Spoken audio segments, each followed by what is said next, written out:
Now that we know the chords, the finger picking pattern, and the chord progressions, let's put it all together with the lyrics and play through Someone You Loved. And I tend to close my eyes when it hurts. Sometimes I fall into your arms. I'll be safe in your sound till I come back around. For now the day bleeds into nightfall, and you're not here to get me through it all. I let my guard down, and then you pull the rug. I was getting kinda used to being someone you loved, but now the day bleeds into nightfall, and you're not here to get me through it all.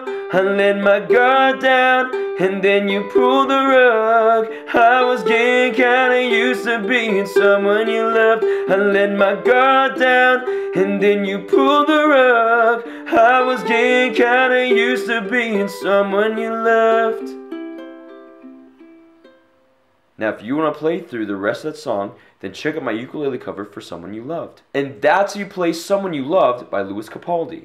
Thank you so much for watching this video. I hope it brings you success in learning how to play the ukulele. Special thanks to my friends at Flight Music for allowing me to showcase their ukulele in this video. I'm going to leave a link in the description box below so you can check out more of their products. Again, don't forget to subscribe, and as always, keep practicing and keep playing because you can uke.